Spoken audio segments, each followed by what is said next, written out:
Arabia Saudita. Bueno, buenos días, soy Ángela Lalata, Cluster Manager del CICAT. Hoy tenemos el placer de presentaros una actualización, una puesta al día sobre el conocimiento que las empresas de la cadena de valor del sector iluminación tienen de los mercados de Arabia Saudita y de Emiratos Árabes. Gracias al proyecto europeo El Caforai, que en el marco del programa COSME hemos podido desarrollar con unos importantes partners europeos. El proyecto El Caforai ha sido llevado a cabo con la ayuda, el soporte del clúster de iluminación de Italia, Luce in Veneto, el clúster de iluminación de Francia, Cluster Lumière, y finalmente el clúster de iluminación de Cataluña, el CICAT. Con los partners europeos hemos visto la necesidad de profundizar el conocimiento en unos mercados clave y unos mercados muy dinámicos desde el punto de vista de la evolución del mismo mercado para las empresas del segmento iluminación. A este propósito, con la ayuda y el apoyo de ASIO y de sus oficinas exteriores, en el caso específico de la oficina de ASIO de Dubái, hemos realizado un estudio de mercado tanto de Arabia Saudita como de Emiratos Árabes Unidos muy completos. Cuando hablo de actualización, hablamos de ver cómo el mercado cada vez más se va segmentando, cuáles son los canales, cuáles son los nuevos canales que se abren como oportunidad a las empresas de nuestro segmento. Cómo se organiza la distribución en estos mercados, las barreras comerciales. Como sabéis, por ejemplo, en Arabia Saudí acaba de salir una nueva certificación que hace que esto sea una barrera para nuestras empresas. Hemos visto también y analizado lo que podrían ser los principales clientes de las empresas del sector iluminación. Y finalmente, toda esta información que hemos recopilado la ponemos a disposición de nuestra comunidad para que la pueda analizar, utilizar y finalmente para que tenga presencia cada vez más fuerte en los mercados en objeto. Como os he dicho, el estudio de mercado ha sido realizado por la oficina de ASIO en Dubái y hoy tenemos el placer de tener con nosotros dos analistas de mercados que llevan una muy larga experiencia y trayectoria y en estudios y están en el terreno además, que son Moni Suayel, perdona por el apellido Moni, y Mr. Sam Sadmi. Serán ellos que nos explicarán y nos darán los principales tips de los estudios. Y finalmente tendremos también la oportunidad de escuchar de la mano de Ignacy Cusidó, CEO de LAMPS, empresa presente en estos mercados, cuáles son sus tips, sus consejos, cómo una empresa del sector vive, digamos, este aterrizaje y cómo las empresas van ganándose sus cuotas de mercados. Sin más, paso la palabra a Moni y Sadmi para que nos vayan presentando los estudios realizados. Moni y Sadmi, como os he dicho, están en Dubái, la presentación será en inglés y de todas formas el estudio y las conclusiones también las tendremos en castellano. Muchas gracias y nos vemos en un momento. Moni, Sadmi, the floor is yours. Thank you for your cooperation. And we are ready to listen in the update on the EU and KAS markets. Thank you. Thank you, Angela. Thank you, thank you, ladies and gentlemen, for joining us this morning. Give me a second to share the presentation. Here we are. Okay, so we're gonna present today the reports that we made on the lighting industry in the United Arab Emirates and Saudi Arabia. And yes, as Angela already introduced us, we are your speakers today. We also wrote the report. My name is Sam Sotmi. I've been working for 20 years, both in Europe and here in the Gulf Cooperation Council, which is the Gulf region.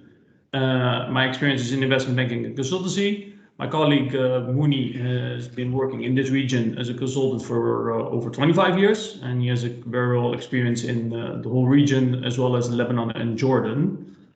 I will turn off my camera and we will continue further with the presentation. So the United Arab Emirates is the country that we are in, and it's a very important country for the commercial side here in this region. A lot of business is going through this country. As you can see, there are a couple of big cities. Dubai, the most famous one. Abu Dhabi is the capital of the Emirates and also has the largest Emirates of the country. And also important to notice there are other cities like Sharjah, which is also quite commercial, and Al Ain, which is more like a local city. The Kingdom of Saudi Arabia is much bigger than the United Arab Emirates. As a region, it's also the biggest country in the Gulf region. The major cities that are worth mentioning is Riyadh, of course, the capital. And then we have Dammam on the east coast, which is more industrial and related to oil business. And then Jeddah, which is a traditional traders city with a lot of commercial and sellers and merchants. So if we look at the GDP, the gross domestic product of these two countries, we can see that Saudi Arabia has roughly twice the GDP of United Arab Emirates, but also keep in mind it's a much bigger country with a much bigger population. The population is around 20 million in Saudi Arabia and roughly 10 million in UAE. So in 2014, the GDP was roughly $756 billion in Saudi Arabia, and in the UAE it was roughly like $400 billion. As you can see, there's a steady growth. There was a small dip in 2015-16 that was related to the fall of the oil prices, if you might remember. But we have seen a steady pickup since then. The GDP for Saudi Arabia is largely related to oil. The United Emirates also, but much more. We have other kinds of businesses, and one of the famous one is, of course, the tourism sector, but also it's a big port and a redistributor, a commercial hub for a lot of trade and re-export. So what are the prominent companies examples in the United Arab Emirates? So we mentioned here four, Etisalat, which is a big telecom operator. And next to that we have DP World, which is a large company that operates ports and especially containers, container terminals all over the world. FAB, First Abu Dhabi Bank, is the largest bank here in the United Arab Emirates, and I think the second one in the whole region. Next to that, we have Emaar, which is the biggest real estate developer, who is also the owner of Dubai Mall, which you might know. Some examples of prominent companies in Saudi Arabia. SABIC, it is related to plastics and chemicals, which is also, of course, a byproduct of oil. So it's a very big company, and they are producing and selling internationally.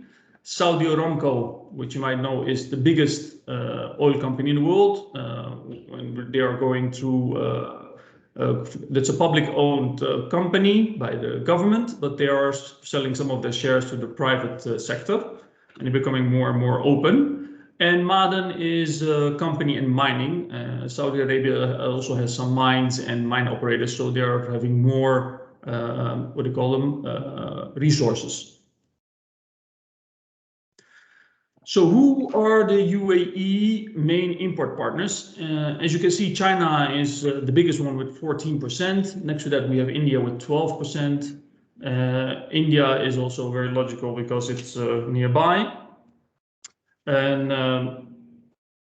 so USA is 7% import partner, and UK and Germany are the other ones. And 59% is other countries, and this is divided over many, many countries. So the UAE imports from many countries. We see similar kind of division on the export side. Who are the main export partners of the UAE? So India is 10%, which is logical as it's a nearby country and a large expat community lives here. Japan is 9%, which is related to oil, as Japan is a big oil importer. China 7, Saudi Arabia 7, and Oman 5, which Oman is in the other country nearby. And the rest is 62% UAE exports to all over the world, which could be many different products, because UAE is also the exporter, but also a large part is oil-related products. So Saudi Arabia main import partners, we can see China 19% is the largest one, USA 12%, as USA is a traditional geopolitical partner and economic partner of Saudi Arabia. UAE, we import 7% from Saudi Arabia. Germany and Japan are the other big ones, and 52% are countries all over the world that are Saudi Arabia is importing from. The export partners of Saudi Arabia. So Saudi Arabia exports a lot of products, but especially oil to China, which is 20% is the largest export trading partner. We have India with 11%, Japan, again, largely oil-related products, as Japan is a big oil importer. South Korea 9, and USA 5, and Saudi exports 44% to the rest of the world. The next part is going to be done by my colleague Mooney, who's going to talk a little bit more about market segmentation application, what we have written in the report. Hello, everybody. Good morning to you all. I will continue from that point. The market in UAE and KSA is segmented mainly into 3 lines. Firstly, individual and residential, where lighting products are bought directly from the physical showrooms and from the online stores. The second line is architects and designers, where local distributors and foreign lighting companies approach architects and designers in order to include their products into their library. So their aim is that these architects and designers may specify their products in their ongoing or future projects. The third line here is hosted buyers. The hosted buyers are by inviting pre-qualified attendees, usually architects or designers and other profiles, to an exhibition with the objective to influence the attendee to use the suppliers you represent in their projects.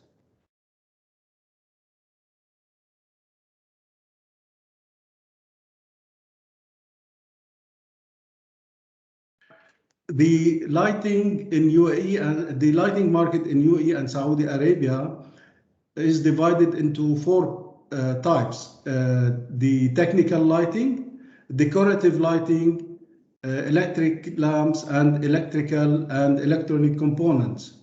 Technical lighting, mainly we are talking about exterior lighting and the street lighting, internal lights for industries and other businesses like offices, etc.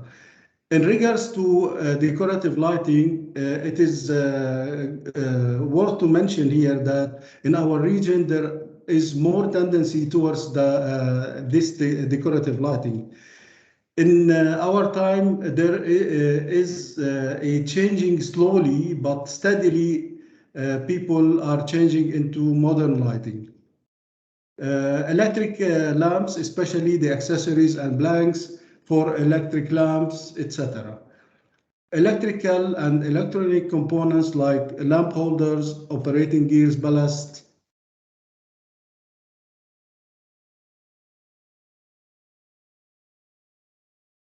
Distribution channels in UAE and Saudi Arabia. The lighting and lighting related products are reaching to the end users via 3 modes of distribution. First mode of distribution is the electric wholesalers. They supply to retailers and ongoing projects. The second mode is the lighting showrooms, where the distributor displays the lighting products for individuals and residential projects, as well to interior designers. The third mode of distribution is the government procurement. In UAE, the public tenders are published on a platform called eSupply, where in KSA, the public tenders are published on a platform called Atimad. Both platforms are controlled by the Ministry of Finance in both countries. So eSupply is controlled by UAE Ministry of Finance, and Atimad is controlled by Saudi Ministry of Finance. Architects and designers in UAE. Here are reputed architects and designers who are based in UAE, and they offer lighting solutions to projects pre and after execution. We have here John Cullen, based in Dubai, as we have said, but their head office is in UK. Pioneer, their head office is in India. Universal Lighting Group, they are present in the UAE, India, USA, different countries. The others are based in and headquarters in Saudi Arabia, like Lumi Design is based in Riyadh. Al-Roof Lighting Technology is based in Dammam. Rayan Progressive Lighting is based in Jeddah. Exhibitions in UAE. UAE hosts many exhibitions around the year. The 3 exhibitions here are dedicated to building and construction materials. Among them is the Light Middle East exhibition. Light Middle East is dedicated to lighting industry and other related products. Noting that this exhibition attracts exhibitors and visitors from all around the world. Exhibitions in Saudi Arabia that are related to building and construction material, we name Index Saudi, Saudi Build, D5, the Big 5 Saudi.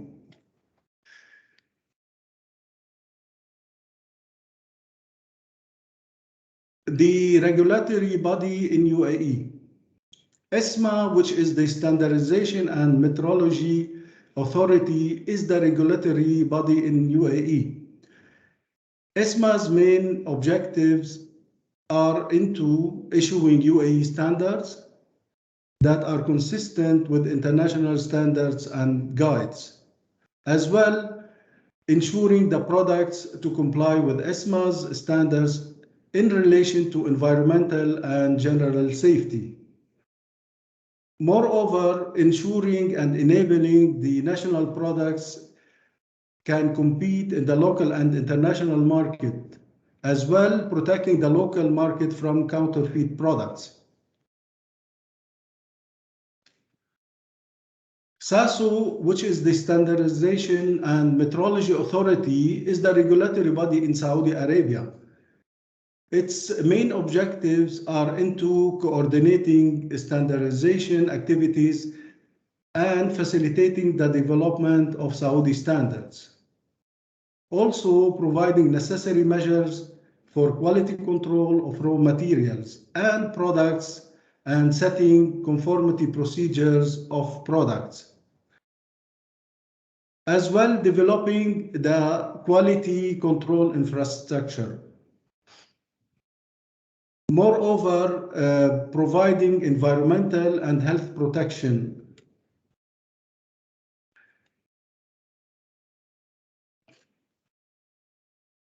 ESMA Certificate of Conformity in UAE. ESMA is implementing the Emirates Conformity Assessment Scheme KAS and Emirates Quality Mark EQM. Under this scheme, local and imported products are verified for compliance against national standards. The related products categories include incandescent lamp greater or equal 16 watts, linear fluorescent lamps, LED tubes, LED lamps, compact fluorescent lamps, control gears for general lighting purposes, luminaires for general lighting purposes.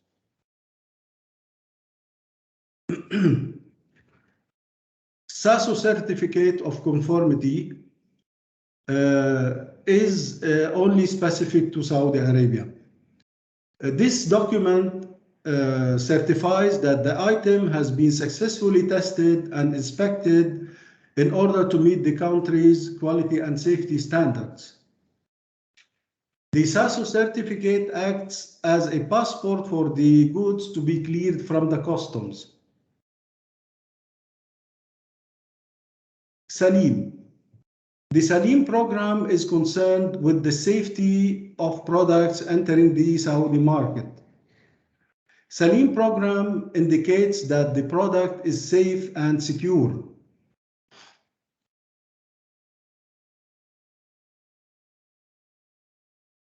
Sobre. Sobre is a platform that allows importers and local manufacturers to electronically obtain the required certificate of conformity and certificate of shipment conformity for consumer goods. The platform aims to protect the business from fraud and ensure that the products are free from defects that may affect the health and safety of consumers. Importers and local manufacturers can request for both of the certificates easily through Sobre.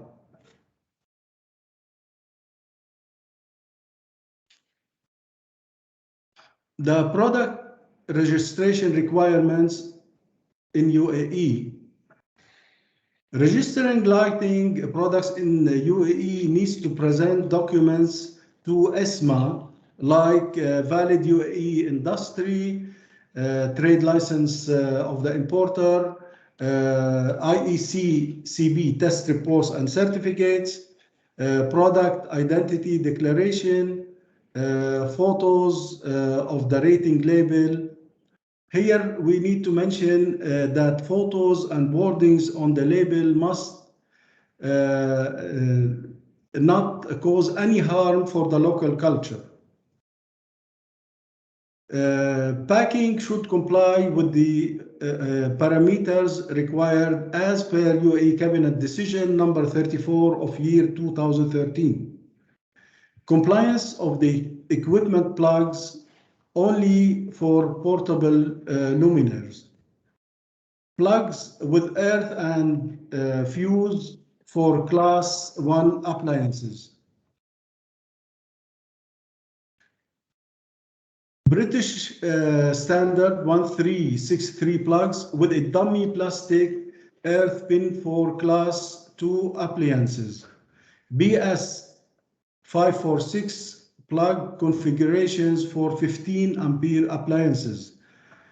Performance and ROHS, which refers to restriction of certain hazardous substances, test report. And the last requirement is the electronic declaration of conformity. The product registration requirement in Saudi Arabia, where the importer enter details of the product to Sobre platform. The product is based on the HS code or the import code. The Sobre system, in this case, will verify whether this product is regulated or not. All products require shipment certificate of conformity per each consignment. The required documents that the importer needs for registration in Saudi Arabia are the following: product certificate of conformity or self-declaration, shipment document such as invoice, packing list, bill of lading, etc. A shipment certificate is required, as we have said, for each consignment. Any shipment, it is very important note that to know any shipment to KSA that does not have this shipment certificate of conformity will be re-exported.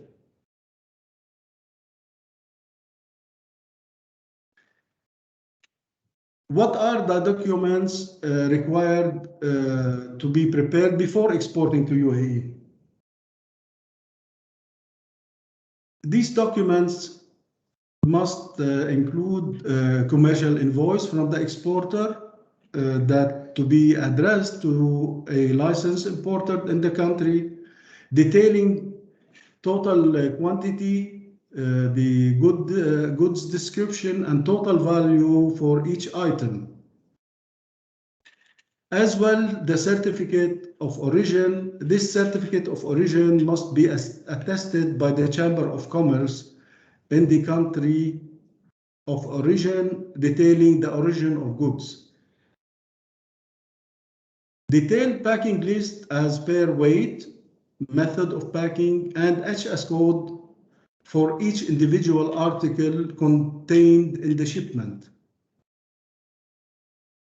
Import permit from the relevant agencies when importing restricted goods or duly exempted goods. At last is the original bill of lading, which is very necessary for the importer to clear the goods from the ports. The documents required before exporting to Saudi Arabia, more or less like UAE, and the commercial invoice must indicate as well the country of origin and the name of the manufacturer. But in Saudi Arabia, like it is necessary to obtain a ship company certificate.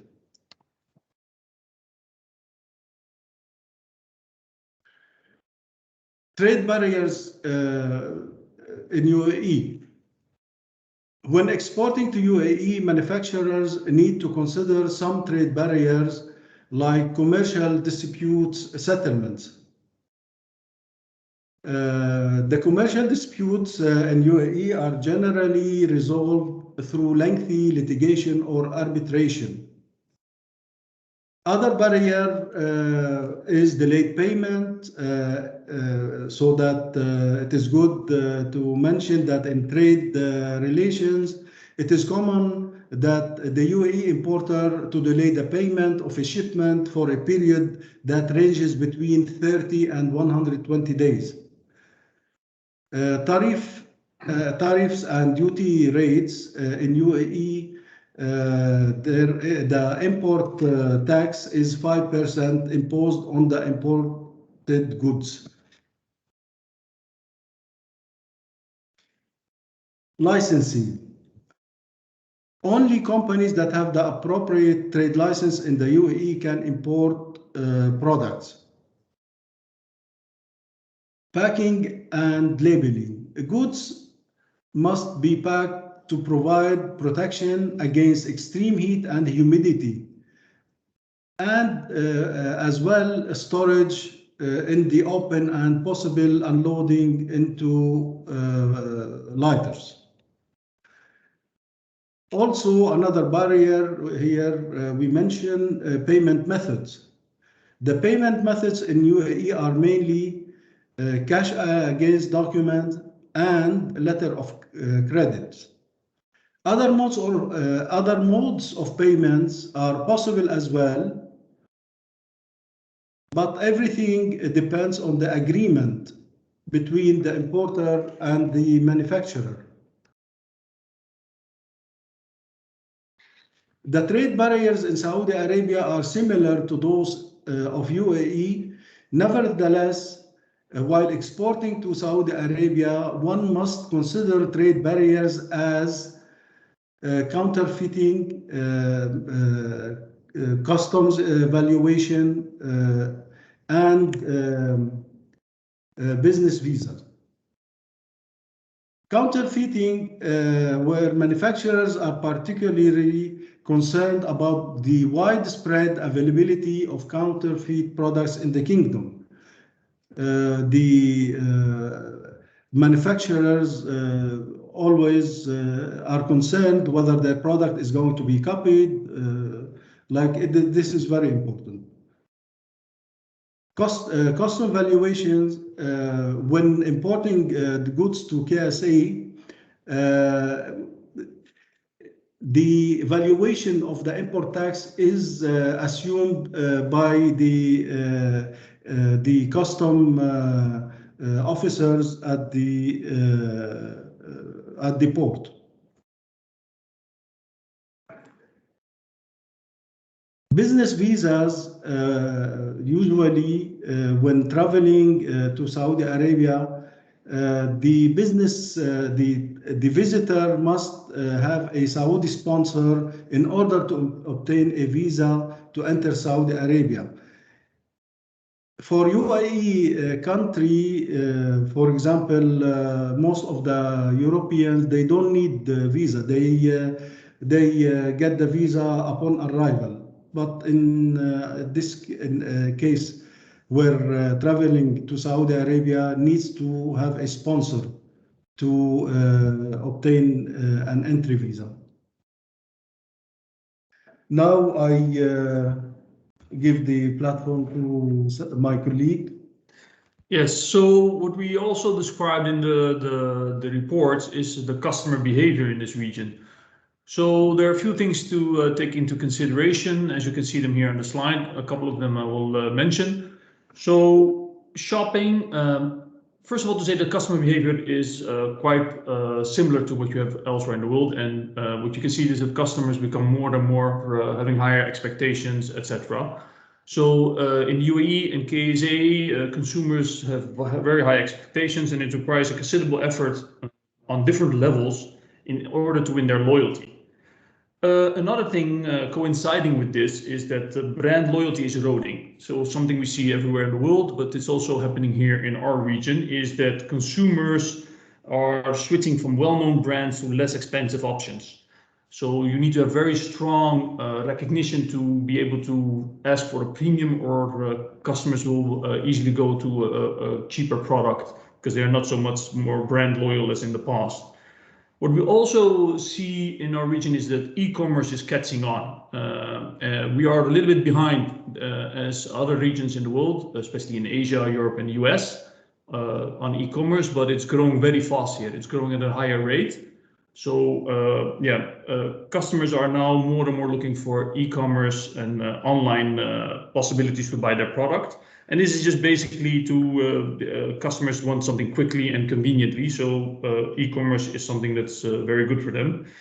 Another, what do you call it, a trend here is on health and wellness. It's becoming much more important. Consumers are looking for things that are healthy and that are good for their wellness. And it's something that we've seen make a big jump in this region, that people are more and more concerned with that. Lifestyle is becoming very important, and especially healthy lifestyle. We also have see that we are seeing more and more competitors in this region. So competitors, of course, comes with higher cost. And the business environment has not discouraged new entrants, so it's more competitors for a smaller pool of profits. So that's why you need to be even more aware of your competitors, and you have to have better strategies. Coming to strategies, we see also a lot of companies adapting to new strategies. So it is no longer wise to keep a wide assortment of different products on stock and hoping that customers just will come and choose something from you. You need to have more of a micro approach and focus your efforts on specific micro parts of the market and try to accommodate them in that way. So what we also discussed in the report is some cultural aspects. What are things that you need to be aware of when you do business in this region, in UAE and Saudi Arabia? Well, to begin with, relationships. So relationships are very important everywhere in the world, but more so here. Personal contact is very important, and face-to-face communication is very important. Personal contact is key, we would say, and we would advise to avoid trying to do business only over email or telephone. So try to see also the persons that you're dealing with on a regular basis. When you see them through meetings, for instance, be aware that there is a little bit less strict view on punctuality. It's not uncommon for a person to show up late for a meeting. And it's not normal to get very angry at that point. So it's something that happens, and just go with the flow. Although even in our region, some people are very punctual, and punctuality is important, but don't be surprised if somebody doesn't show up on time. It doesn't mean that the meeting will not happen, just that the person is later than you are used to maybe. Important thing here is gaining trust. That goes a little bit different maybe than other parts in the region, in the world, is we focus here a lot on small talk. So it is not uncommon that a person would first try to talk about small talks, about things that are not related to the meeting at all, in order to see who you are and to feel a little bit more that he can do business with you. The dress code basically is the same as what you have in Europe. It's formal or business casual is fine. Depends on the situation if you can go business casual or more formal, but it's the same as anywhere else in the world, in the business world. The religious consideration. It's good to know that, and this is something that you would already expect, is that the majority of the population has a Muslim background. Some people are more strict than others. One thing you will notice is that there is a call for prayer 5 times a day in most areas. You will hear it, but it's nothing uncommon, nothing will change. In the past, this had some influence in Saudi Arabia, but it's changing as well. So the call for prayer is there, but people just go about their day, and who wants to pray will pray. Also to know that, especially here in the UAE, we're a very diverse society. There are many people from many different nationalities. I think over 180 nationalities here in Dubai, for instance. A large part has a Christian background, and also not to forget the Indian expats. There are many Indian expats, especially in the UAE. It's I think 50% is from Indian origin. So in business relations, don't be surprised that you will be dealing with a business owner that's from Indian origin, or a manager of any company could be Indian. So we also looked at, of course, what is the economic forecast for the lighting market in the UAE. and especially on the LED market. We can see that it is growing steadily, actually quite faster than other parts in the world. So in 2020, the estimate was the market would be 2.4 billion dirhams, UAE dirhams, which is roughly 560 million euro. And the market is expected to grow by 15.5% on a compound annual growth rate to 2026. The market is expected to be roughly 5.6 billion dirhams, which is equivalent to 1.3 billion euros.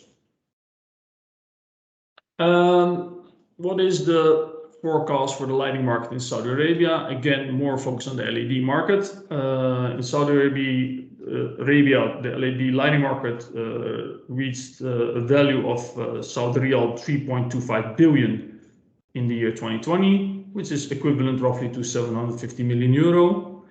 And the compound annual growth rate here is even higher than in the UAE. It's roughly 18.3%. That's the expectation. And it will grow to 2026 to roughly 8.9 billion, which is a little bit more than 2 billion euro.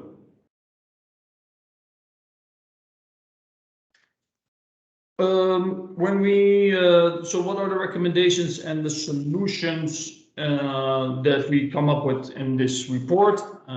So, of course, local presence is extremely important.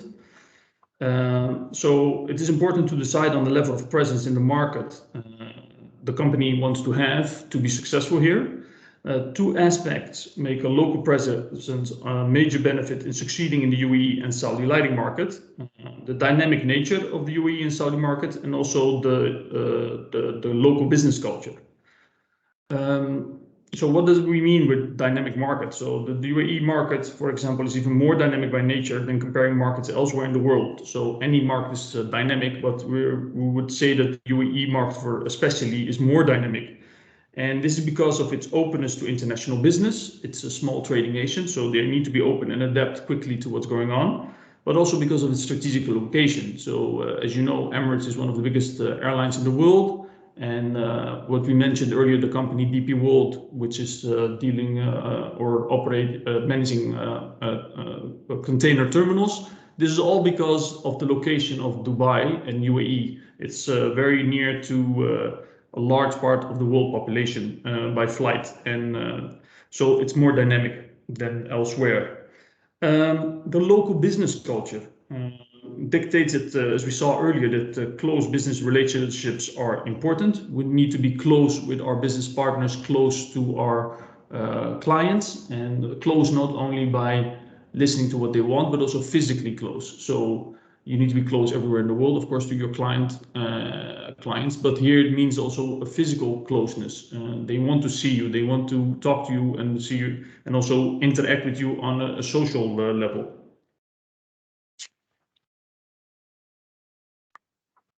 So what are the solutions that we suggest for companies, maybe such as yourself, to succeed in this region? Of course, it is important to try to be here. But before that, it's maybe a good thing is to use agencies for business competitiveness, such as ourselves.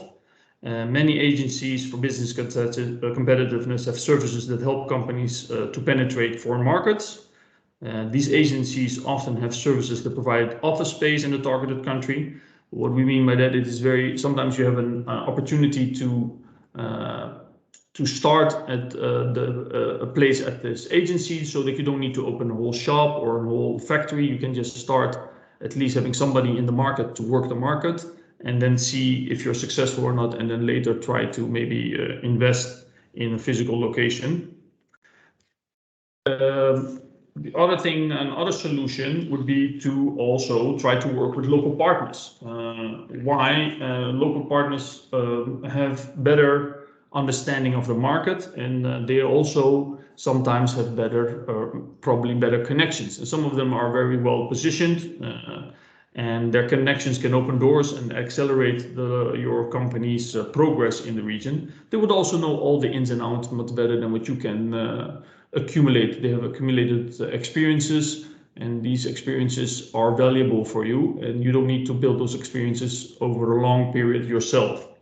So here again, the export agencies such as ourselves can help you, and we have many services in which that we can create, for instance, something like a database with the most likely partners, and agencies such as ourselves can also create an agenda of meetings in which you can then go and meet different potential partners and see which one you have a good click with, which is a very good way to concentrate as many meetings you can in a short period of time, and that you can outsource the finding of these partners to an agency for competitiveness.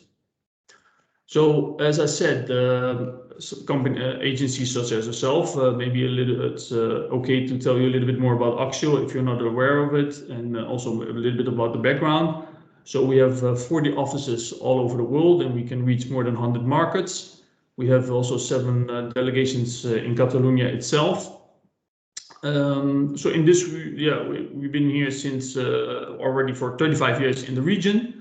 So you can imagine that we have a lot of knowledge and also accumulated knowledge over different services. And we did many projects over those years. We've seen the country and the region grow as long as we've been here. So that's, enough experience is very important, of course.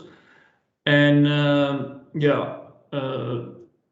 what are some examples of the things that we do? So we have 3, as you may call it, business lines: trade, investment, and innovation. And innovation is something that we do recently here. It's new for us the last few years, but we have a lot of experience in that field as well. So under trade is basically to help companies such as yourself to explore different markets, to export. And we do different services. Maybe one of the services could be doing reports like these, or we help you with setting up meetings. On the investment side, we are more interested in promoting Catalonia as a location for investments. In our region, we cover the whole Gulf Cooperation Council, the whole Gulf region, and we promote Catalonia as an excellent location to start doing business in Europe and elsewhere in the world. From Catalonia, to set up your business there, or to take over another business, etc., or to work with partners there. As I said, innovation is something new. I would say it's in between trade and investment business line. And what we do in innovation is we help promote technology transfer. And what we do is we help actually to export the innovative capacity of Catalan companies in Catalonia as a region. And in that sense, we're looking always for projects, and we try to connect Catalan innovators with companies here in the region that need their innovation or that need their know-how. And in that sense, we help companies to expose themselves in our region. Well, with this, we are coming to the end of our presentation. I hope we gave some light on the report. And as such, I hand over the microphone to Laura Martia, so that, but I mean Angela. Sorry, Angela. I saw her name on the screen. Yes, we stopped the presentation. Perfectly. Thank you very much, Satmi and Moni. Very interesting. Of course, the market study they deeply enter in the market and explain perfectly the current situation of the market. Right now, I know that in Dubai is afternoon, and you have to leave. So we will have some quick question for you both from our company. The first one that I already read in our chat is related to I don't want to say a new channel, but a distribution channel that is the e-commerce channel. So they are asking who is buying in this channel and how is developed in Dubai, but also in Saudi Arabia. Well, I would say that it's very important, as I already mentioned it briefly, and we also go into more details in the report, is that there are many, the population here is very tech savvy. We have the highest penetration per capita on internet and also mobile phones. The thing is that in the past, we also, as a region, we are used to going to malls and buy things. As from a commercial, I'm talking now purely from a retail perspective. But we see that more and more, especially the new youth, is very more into convenience, and yeah, it's catching on very quickly. And it will for sure catch up to what we see elsewhere in the world. So there are a couple of companies very big. Amazon has entered here in the UAE and bought a company called Souk, and that's something that's on the retail side. But also we see some work being done on the business-to-business side. A company called Tradeling, for instance, is one that is started, and we see many like Tradeling trying to get foot on the ground and trying to introduce foreign manufacturers, especially in Europe, to local companies that are buying and selling their products. So importers, I would say. So yes, it's extremely important. And I think it's crucial that any strategy of a Catalan company in this region would include e-commerce into their strategy, and e-commerce not only on the production side, I mean the selling side, but also on the marketing side. You need to be online, you need to be present online to make yourself known. But this is something that needs to be done also with the local partner. So that's why we said local partner is important. He will know the flavor, and he needs to know the flavor of the local buyer and what is this local buyer, how to reach this local buyer. That's not something that can only be done by the Catalan company, but you need to have the expertise here, and it's important to have some experience that comes with being here for a couple of years, but also working with a local partner can accelerate this experience. Oh, really interesting. Sorry, Sami, could you please switch on your camera, your web camera? Yeah, sorry. Could be better. So another question, is related the construction market. We are aware that EAU and also Saudi Arabia are booming market in the construction, but already stop it, or they just is not so booming as before. But right now we have an Expo Dubai in Act, and so I think that with this question they want to know the current situation of the construction market, which are the key players. Is still MR working on, or Alfanar in KAS? Maybe Mooney can say something more about that. Yes, hello. Again, the construction market in UAE and KSA, it halted for during COVID-19 period. But even though during when there was restrictions, the ongoing projects were still working.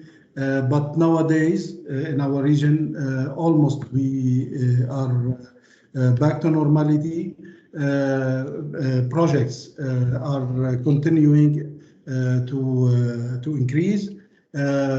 For example, in Saudi Arabia, they have the Vision 2030. A lot of developments need to be done in order to meet the deadline for this vision. In UAE, we have many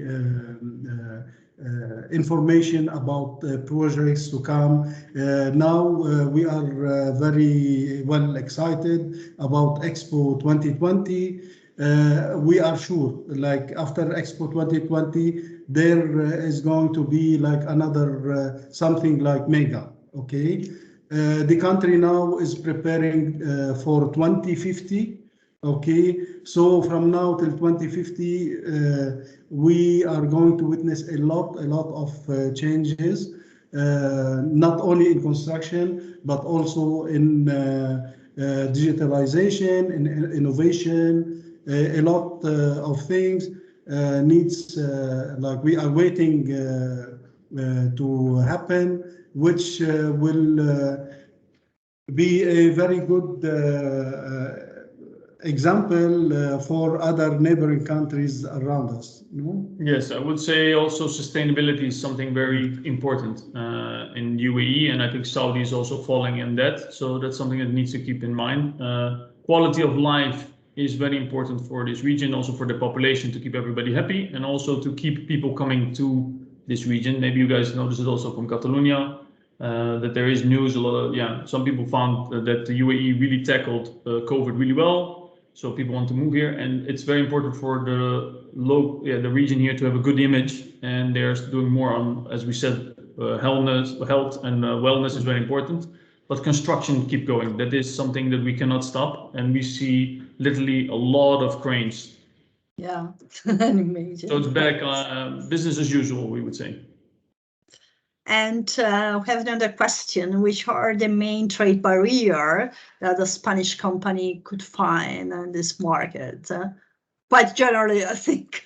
So basically the market, Saudi Arabia is a little bit more difficult to enter than the UAE. The UAE is very open. I would say for Saudi Arabia, you need even more local knowledge, more knowledge there. You need to really know what you're doing if you're getting there. But I would say to enter this market, Saudi Arabia you can also do via the UAE for a lot of things, because we're very interconnected. But I would say the biggest trade barrier is competition. So there's a lot of companies coming here, but if you're good with your clients and you have a good product, it's very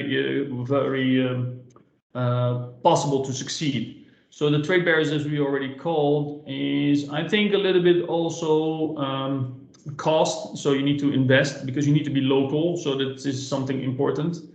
They like to see that you are here, that you are there. So I would say that, but I won't see that there is any on the index of doing business, the UAE and also Saudi, again, in a little bit behind it, are improving year by year. So they're trying to make it more and more easy to do business in this region.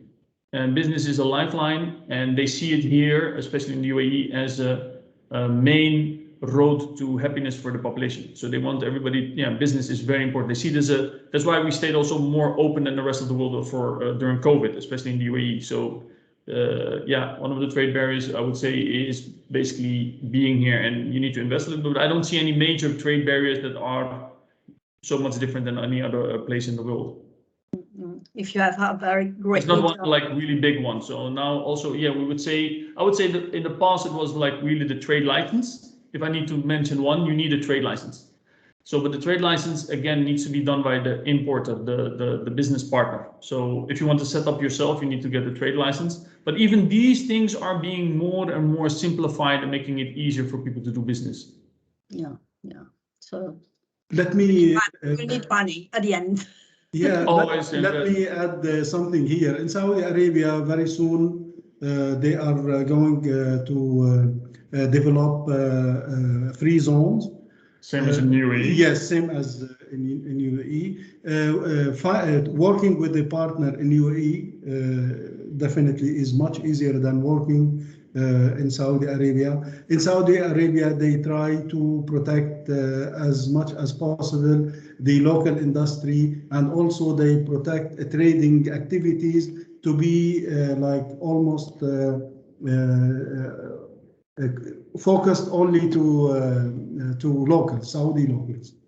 Okay. Yeah, very quick, but I don't know if everybody knows what the free zone is, but free zone basically is a dedicated area wherein the foreign company can own 100% of their own company, so they don't need to share it with a local businessman.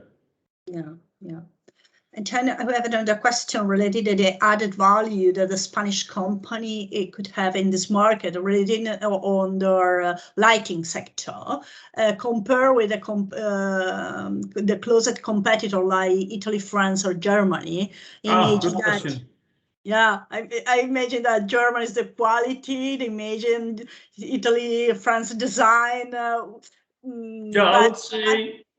Yeah, this is something that we're tackling with a lot here. I would say, this is my personal opinion. I think people have a very good feeling about Catalonia and Spain as a larger region here. They feel closer to it than, let's say, Italy was always seen as you say, design. But from a traditional perspective, a lot of Arab nationals go to Spain for vacation, and Barcelona is extremely popular as a city. So I would say design is one thing, design, lifestyle. I would say lifestyle is something you can, and of course, just I don't think quality is per se so much worse or better than Germany, for instance. This is sometimes also perception. So I would say perception is a big thing, and that companies from Spain can work on, because people perceive for things from Italy, coffee is the best from Italy. But is that true? No, not per se. It is a perception. You can have very good coffee in Barcelona, and also very good coffee traders. So this is a perception. I think perception is very important. So if you want to distinguish yourself, it's on the marketing side, the perception. Be here, show your face. And we do see that a lot more Italian companies are here all the time, and so I think it's important to do business in this region, as we said earlier, to be showing your face, be here, show yourself, and if people start knowing you, they feel more comfortable doing business with you. Yeah, very good suggestion. So, and have also, which is the best advice or tips that you can give to the Spanish company that are trying to import their products in Saudi Arabia market? Mooney, maybe. Okay. Local partner. The main door is to have a local partner. Okay, but take your time in finding a good local partner. This is something we see happen. People go too fast. Somebody comes to them. I open doors for you. This. No, go hire a company such as yourself to do, or another company. I don't want to just, as we say, speak my own parochie, my own, what do you call it? Only my own company. But it's important to talk to many different potential partners and do your, what do you call it? Research really well in knowing who is, because don't listen to the first one only. Check who do they know, who do they don't know, and what kind of reputation do they have. Yeah. So for Saudi market, as we have said, that there is local manufacturer, but when it comes to design, like the Spanish style is well advanced. The main door to enter Saudi Arabia, you need a local partner. You have to be very careful. Yes, because some interested partner would say, yes, I like, okay, and then he takes your sign maybe exclusivity with you and put your company in the drawer in order to protect other brands. Yes, in the portfolio. Okay.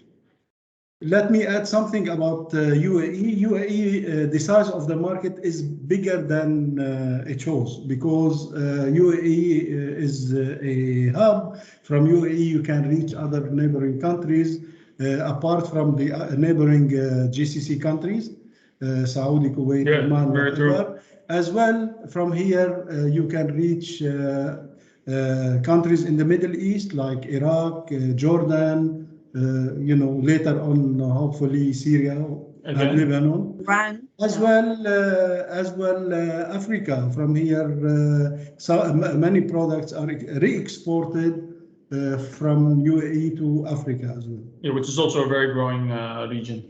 Yes. But the business to Africa. Sorry, like Angela? a hub. If you want to do business in Africa, I would say you need to be also going through Dubai. It's the best way to do it. And we see, and Dubai is aware of it, and UAE, and they're already setting things up to make it easy to do this business.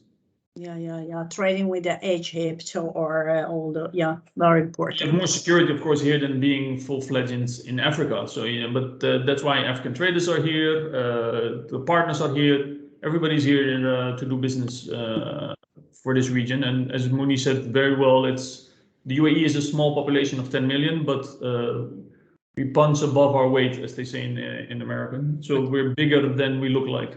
Yeah. Thank you very much Thank you, guys. For your job. If we have more question or doubt, and also if we receive or collect some question regarding how they can support us in the ASI office in Dubai, we will revert all this information to you. Thanks again, and we continue our webinar with our business case of LAMP. So we're switching to Spanish. Have a very nice day, and we keep in touch. Bye. Thank you so much. Thank you. Bye. Thank you. Bye. Bye. Bye.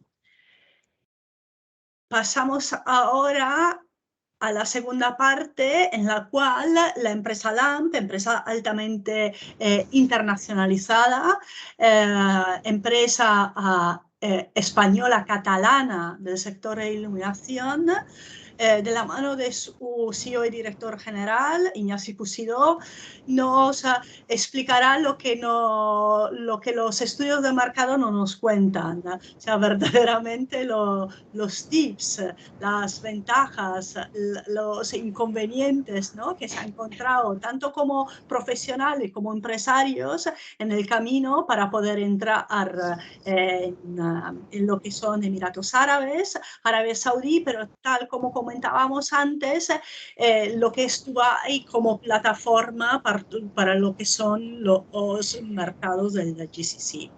Iñaki, por favor, te paso la palabra y muchas gracias por tu participación y colaboración. Muy bien, gracias, Ángela. No tengo presentación, así si quieres sacar, exacto, y nos podemos ver.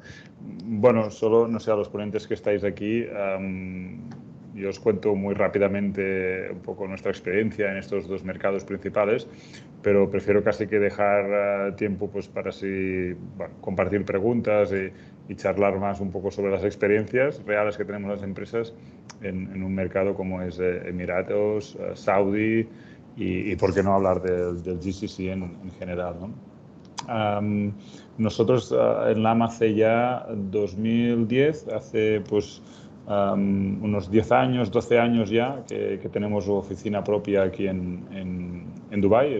Justamente estoy yo en Dubái porque me pidieron participar aquí esta semana y por casualidad esta semana estoy aquí en Dubái en la oficina, siendo el primer viaje así un poco ya extenso post-COVID, y la verdad es que, bueno, los que aún no os habéis estrenado con el tema viajes, hacerlo porque hay mucha normalidad.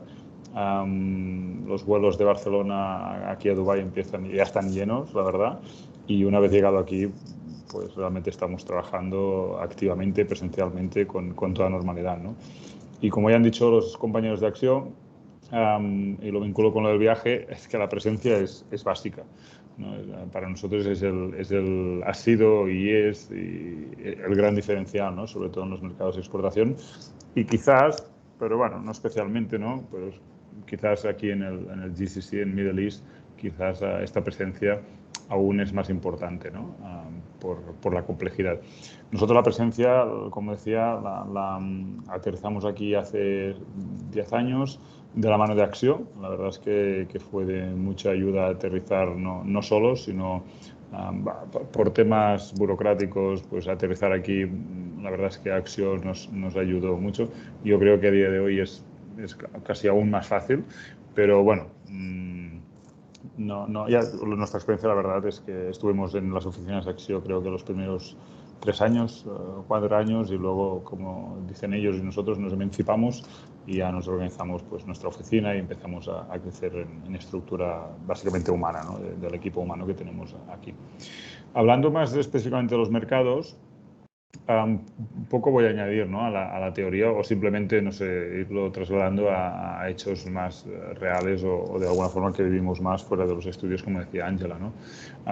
Tenemos que ser todos conscientes de que tanto Emiratos como Arabia Saudí son mercados ya muy maduros, es decir, no son mercados que están despegando, ¿no? Sí que tienen todas estas políticas aquí visionarias y se marcan como proyectos a 10, 20 años, y esto pues siempre va empacatizado como de grandes desarrollos, de grandes proyectos, que por supuesto están y existen, y lo que buscamos los fabricantes, ¿no? Participar en estos grandes pelotazos que les llamamos también, pero desde la perspectiva del lighting son mercados ya muy maduros, y con muchísima competencia. Tenéis que pensar que están todos aquí, todo el mundo está en Dubái, no tanto en Saudí, y ahora hablaremos de Saudí, que parece ser que es un poco el futuro, pero toda Europa tiene presencia con equipos propios, con personas, con agentes o si no con distribuidores, ¿no?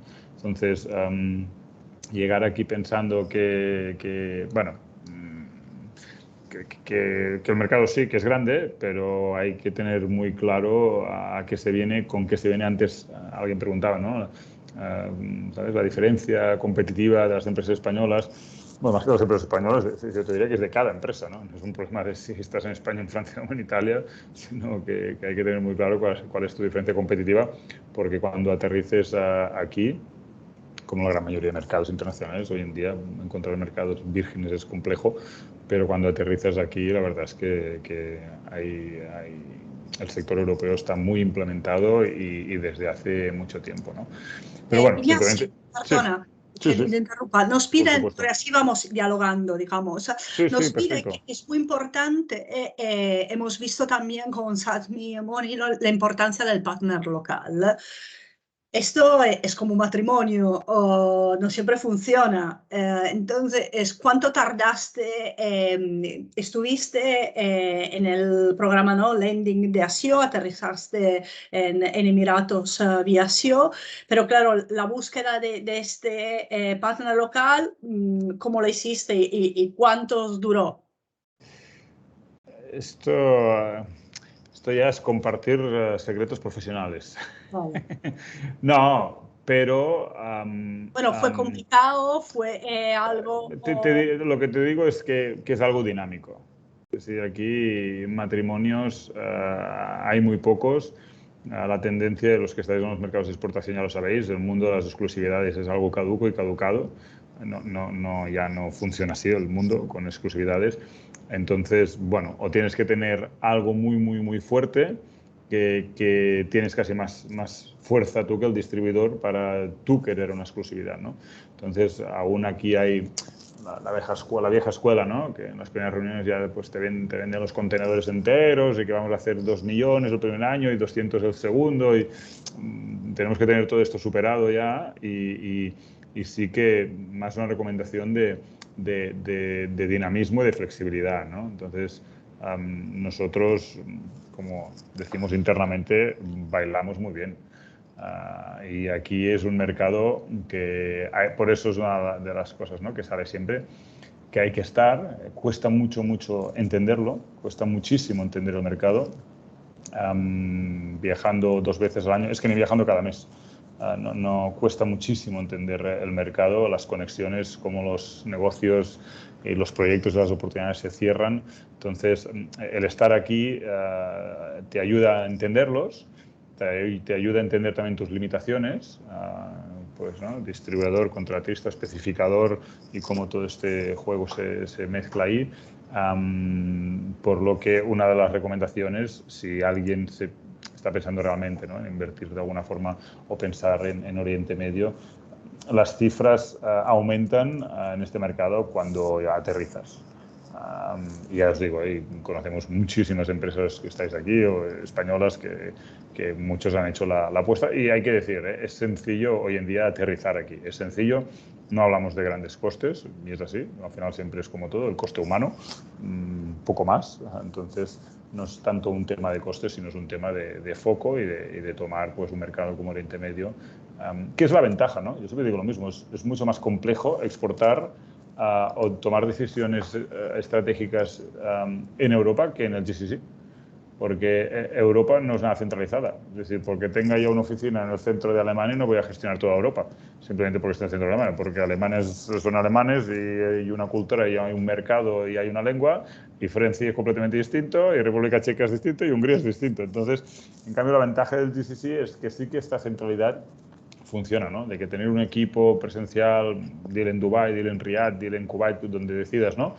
Bueno, la forma de hacer los negocios son muy distintos, los interlocutores al final se van repitiendo bastante en los distintos países. Entonces, esto es una ventaja, ¿no? Que con una pequeña inversión realmente puedes estar pensando en un gran mercado y no solo en un gran país, ¿no? Tenemos otra pregunta relativa a las free zone. Dice, una cosa que è una free zone, in quale hay, si me acuerdo mal, Jebel Ali, airport, la free zone del airport de Dubai. Pero es cierto que también tenemos que mirar, Emiratos no solamente es Dubái, también hay Abu Dhabi, con sus centros de interés y de desarrollo, ¿no? Muy importante. Entonces, aconsejáis, bueno, o ¿qué aconsejarías, no? ¿Concentrarse más en Dubái en estas free zones? La más barata. Al final, la free zone es simplemente una herramienta para poder estar aquí. Entonces, nosotros los primeros 2 años teníamos la free zone en Ras Al Khaimah, que está, es que no sé ni dónde está, es que no he ido nunca, pero porque la oficina siempre la hemos tenido precisamente en Dubái, ¿no? Sí, entonces tú tienes un desktop de estos, son las legalidades mínimas, ¿no? Que tienes que tener un espacio físico y tal. Entonces, la free zone no es nada importante. Es decir, donde estés cómodo, donde quizás si montas una oficina con showroom, pues que esté bien ubicado, si el showroom para ti es importante o no, depende de tu negocio. Bueno, si quieres estar ahora ahí como unos hubs de design, pues ahí pues sí que te puedes encontrar que se concentran bastantes despachos de diseño, interioristas, arquitecturas, puedes estar más cerca. Pero hay que decir que la movilidad también es fácil, dentro del Gran Dubái, y la movilidad es fácil. Entonces, la free zone no es algo estratégico en decidir cuál, ¿no? Te diría que es la que te lo ponga más sencillo y más fácil, no es algo clave. Y me gustaría añadir en vuestra experiencia la importancia de la nacionalidad del equipo comercial.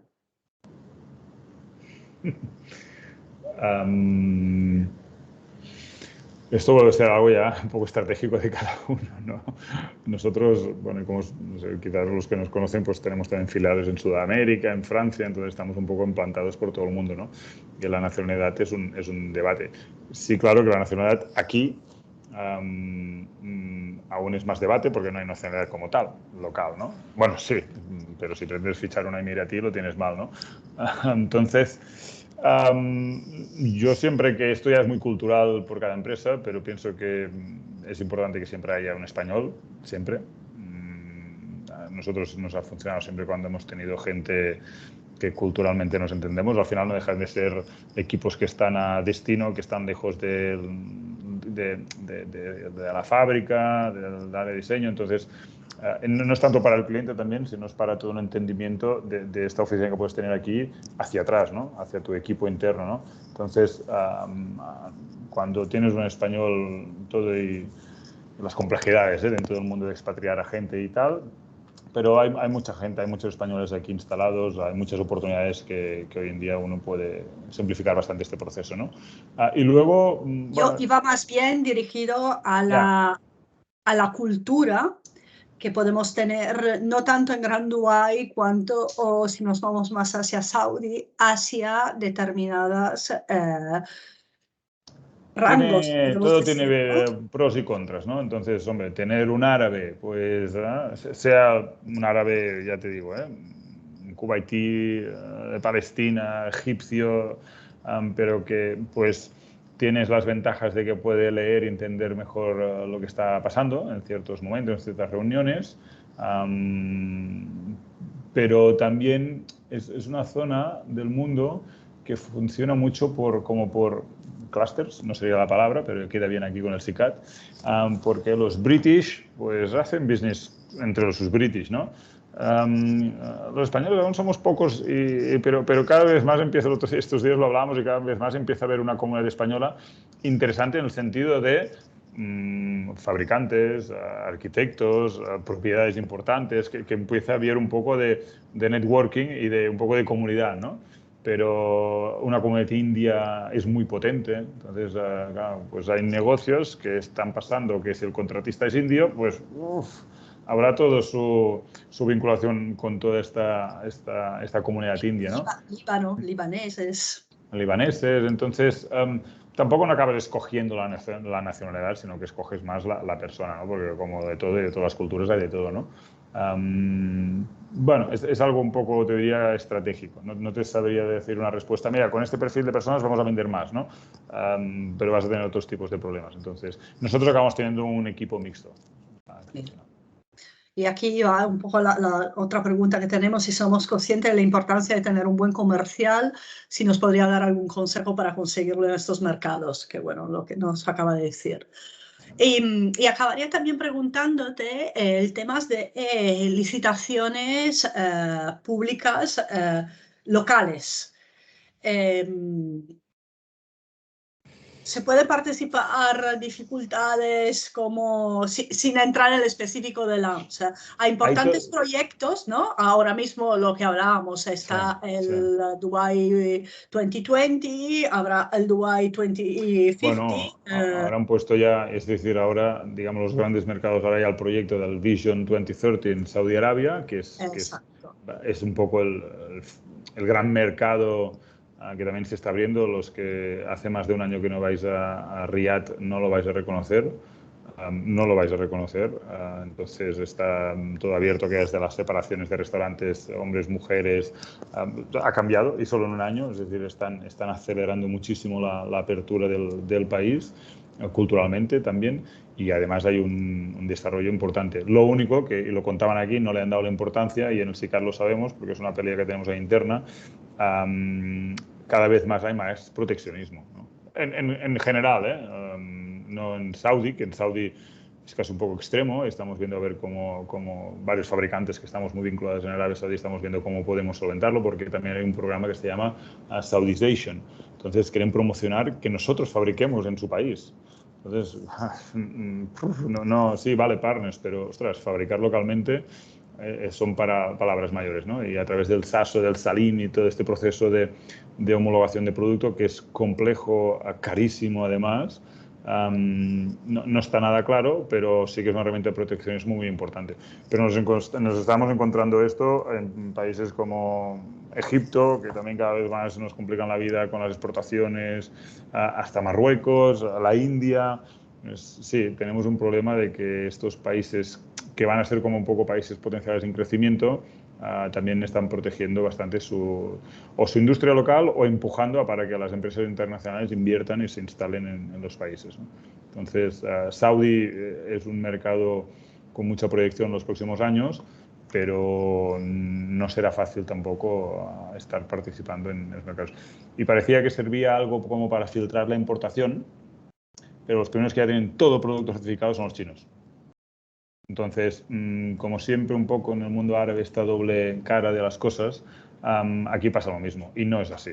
No está pensado para filtrar el producto asiático ni nada, porque te digo, ellos ya lo tienen todo homologado, y los europeos, muy pocos fabricantes tienen el producto con estos estándares que piden, ¿no?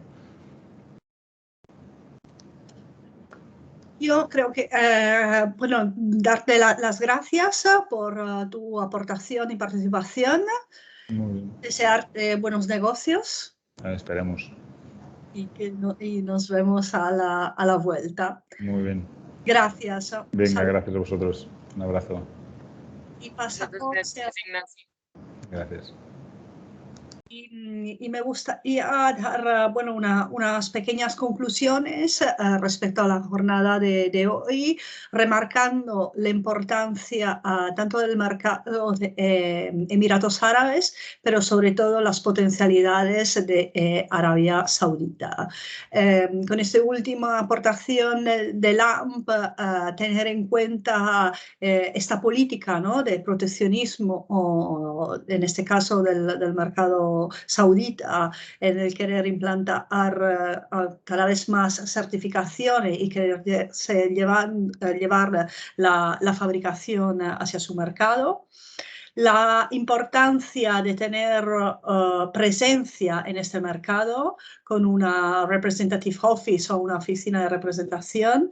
Y no por último, de tener un buen partner. No importa la nacionalidad o la experiencia, pero sí que sea alguien de confianza para el mercado.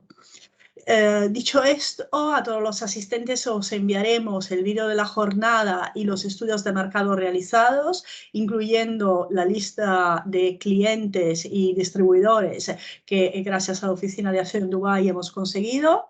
Y nos vemos el próximo miércoles, en el cual hablaremos de los mercados de Canadá y Estados Unidos.